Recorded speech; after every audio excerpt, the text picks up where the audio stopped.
guys, I'm going to be kind of quick about it, but this is the oil burner.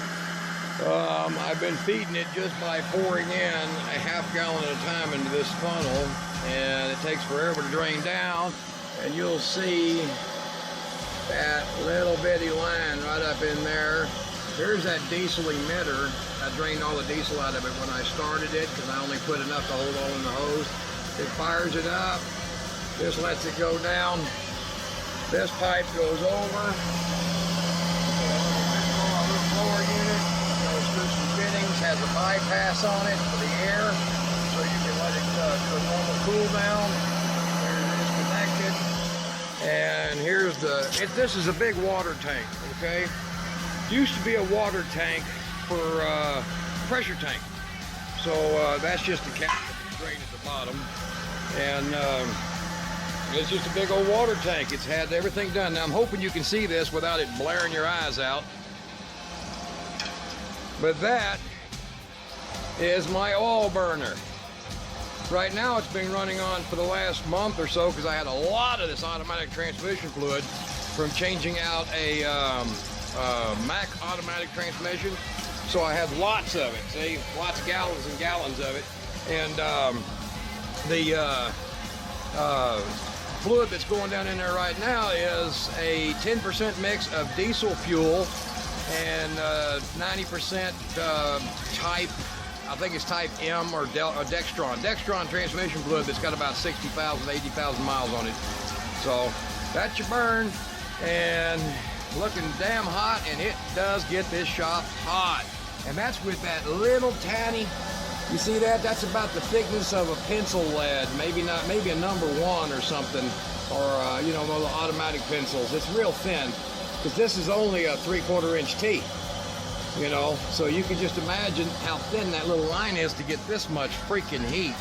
And it takes about 25 minutes, 25 minutes for this to drain down, 25 minutes to an hour. And I'm sorry, this is a 1 liter. So this holds 1 liter capacity right here. You know, it's 1 liter capacity. So in 25 minutes, so basically about every 4 hours, give or take, it'll burn a gallon of this stuff. And so I'm down to about 15 of these right now. I got about 15 of these left, so I got about 2 weeks worth of shop heat. But right now, temperature wise, you can't even freaking touch this, man. It's every bit of about 300 degrees, and even that high temperature paint and stuff is finally coming off of it. This high temperature enamel on it is coming off. Engine grade. All right, there's that build, and that fan, yeah, I agree, it's noisy. I'm gonna mount it outside eventually, so there you go.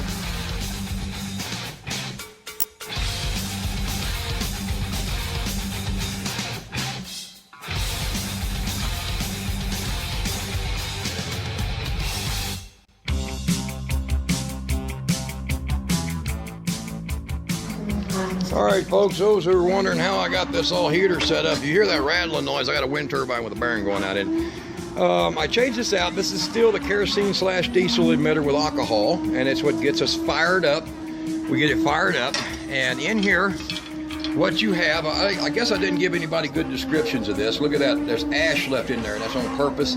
I throw a little bit of rags in there, a couple old rag pieces, see?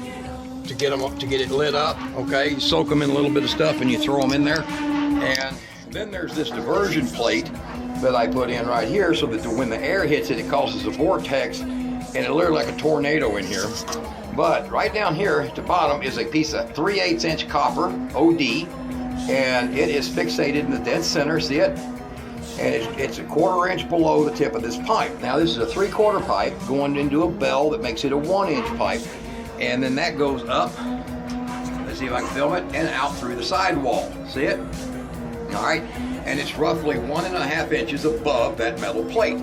Now, I can adjust that up and down with these sheet plates, or these plates down here in the bottom to raise this pan up and down. And I purposely built it that way. Now, you look at the inside of this, and it's got a little bit of char in it, but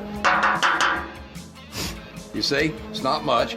And that's the results of basically about 70 to 100 gallons of fuel burning good used oil mixes. This is my drain through valve, as you'll see here in the back. That way I can keep an eye on the flow. This is just a brass cup. Let's see if I can get it shined inside there so you can see. There's a brass cup in there, see it? And it's soldered onto that 3/8 line that's positioned dead center in this pipe, okay? And I used a union to put them to pieces together, because you can't spin this whole thing with the pipe in there, it'll just twist it all to shit. So I used a union and put it all together, and then this is of course the line going to the air pump, and there's the air pump right there. It is a 240, I believe, 2.9, 12 volt, 240 CFM. Now, I know you're gonna say, you can't use that gas line. It's low pressure. Guys, there's no pressure in this, and it's just regular used motor oil. But it allows me, I want you to look carefully, it allows me to change out this. Take it out, and if you'll see here, it's at a dip. It's got a dip in it right there, okay? And the reason it has a dip in it is because sediment might fill that dip, and the ripples catch all of it, which it's already proven it will do. And I can clean the debris out of the line. There's another one of these, but you look here, you see the copper line running up, and it goes over to the slight drainage angle, 1/2 inch ID copper, 5/8 OD. And coming up here, let me see if I can get up here. Coming up here, I got a flashlight on because my camera in this phone ain't worth a shit for that. But you'll see here, there's the connection, and it's got a fitting on it that goes to flare, and then it's got a flare and where am I at? Compression fitting right here, going to another 2 foot long, or 18, I think it's 18 inch, another 18 inch long, one of these gas stainless steel. They're stainless steel, so they're very tough and thin wall, but they're very tough, stainless steel, oil won't affect them, and they're poly coated, so they work extremely well. So if anybody's wanting to find out how to do these, no debris in them. You can't. It would be go thump noise instead of a tin can noise if it was full of soot. And otherwise it's perfect. But I'm gonna try to do you a diagram up. I'll take a picture of a diagram. Look towards the end of the video. It'll show you a diagram. And nobody has ever put, I think, one of these on here, so that you can literally dump your starter fluid in, so to speak. So, all right, there is that. I'll get a bigger picture here of it. And there's your stove. The stove, as you can tell by the height, is roughly about 4 foot tall, almost 2 foot wide. So anybody else want to know more information about these, I'm hoping the diagram will do you some good. I'll try to draw it accurately, and just make sure you get at least 250 CFM on your blower. And you can get these, they're bilge blowers, okay? That's a bilge blower. Let me see if I'm gonna flip camera here, okay? You see, that's a bilge blower. They're only about 20 bucks. They work good. This is a 3-inch Fernco fitting and a 3x2 reducer, a 2x1.5 inch sanitary tee upside down. This allows it to bleed excess pressure off if the fan starts to get overheating. And it's just a regular old vacuum hose run up and clamped onto the pipe. All right, guys, y'all be good.